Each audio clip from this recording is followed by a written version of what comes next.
අද අපි බයිබල් ප්‍රශ්න සහ උත්තර මාලාවේ 21 වෙනි වැඩසටහනට පා තබා තිබෙනවා. මෙහිදීද ඔබට අපි විනාඩි 5ක් තුළ උත්තර සැපයීමට බයිබල් ප්‍රශ්න 20ක් ඉදිරිපත් කරනවා. පළවෙනි ප්‍රශ්නය. යේසුස් වහන්සේ විසින් ස්වර්ග රාජ්‍යයේ යතුරු බාර දුන්නේ කුමන ශ්‍රාවකයාටද? සීමොන් පේත්‍රුස්ට. මතෙව් 16:19 බලන්න. දෙවෙනි ප්‍රශ්නය. පැරණ ගිවිසුමේ මෙම දිවැසි වාක්‍යය පැවසූ දිවැසිවරයා කවුද? කන්‍යාවක් පිළිසිඳගෙන පුත්‍රයෙකු බිහි කරන්නීය. එම්මානුවෙල් යන නම ඔහුට තබන්නීය. යෙසායා 7:14 බලන්න. තුන්වෙනි ප්‍රශ්නය. ජල ගැල්මෙන් පසුව නෝවා විසින් දෙවියන් වහන්සේට පිදූ යාගය කුමක්ද? පූජාසනයක් මත පවිත්‍ර සතුන් සහ පක්ෂීන් දවන පඩුරක් මෙන් පූජා කිරීම. උත්පත්ති 8:20 බලන්න. හතරවෙනි ප්‍රශ්නය. දෙවියන් වහන්සේ මෝසෙස්ට කතා කිරීමට කුමන කන්ද මතටද බැස ආවේ? සීනය කන්ද. නික්මයව 19:16 සිට 20 දක්වා කියවන්න. පස්වෙනි ප්‍රශ්නය. ඉස්මායිල්ගේ පියාගේ නම කුමක්ද? ආබ්‍රම්. උත්පත්ති 16:15 සිට 16 බලන්න. හයවෙනි ප්‍රශ්නය. මිසර වැසියෙකු මැරුවාට පසුව මෝසෙස් පලා ගියේ කුමන දේශයටද?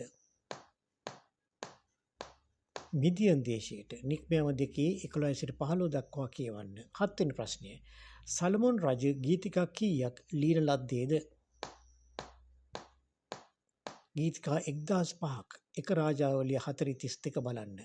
අටවෙනි ප්‍රශ්නය. ඊසාක් විවාහ වූ විට ඔහුගේ වයස වූයේ කීයද?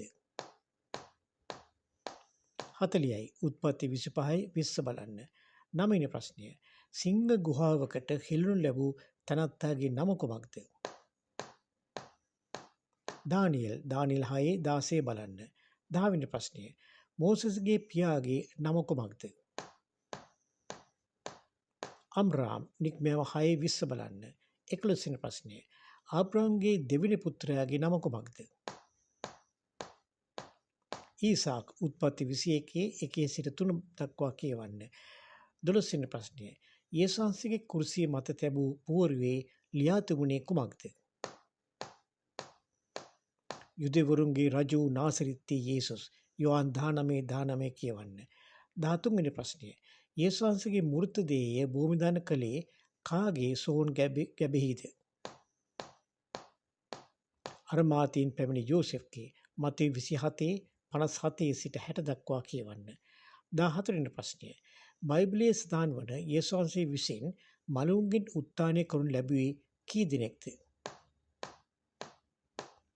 3 දිනෙක. මාර්ක් 5:35 සිට 42 දක්වා සඳහන් වන යයිරස්ගේ දුව සහ ලූක් 7:11 සිට 15 දක්වා සඳහන් වන නායින් නුවර මලතැනැත්තෙකු සහ යෝහන් 11:43 සිට 44 දක්වා සඳහන් වන ලාසරස්.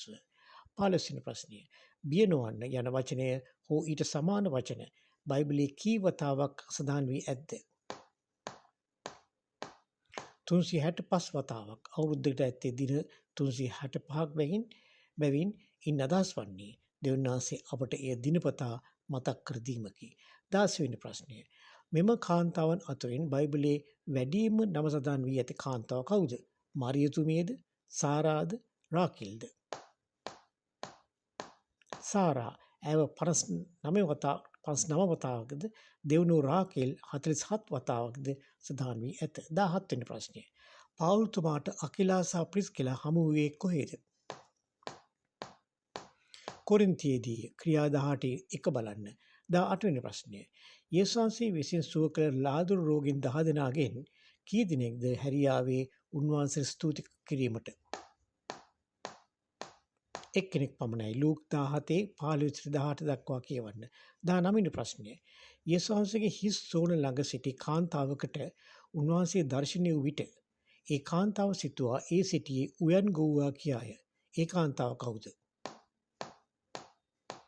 මග්දලයි මරියා. යෝහන් 20:15 බලන්න. 20 වෙනි සහ අවසාන ප්‍රශ්නය. පේදුරුතුමා විසින් ශුද්ධාත්ම බලයෙන් මරණයෙන් නැගිටිනු ලැබූ කාන්තාව කවුද? තබිතා. ක්‍රියා 9:40 බලන්න. තවත් දිනක අපි ප්‍රශ්න 20ක් සමග නැවත හමු වෙමු. ඔබට ජේසු පිහිටයි.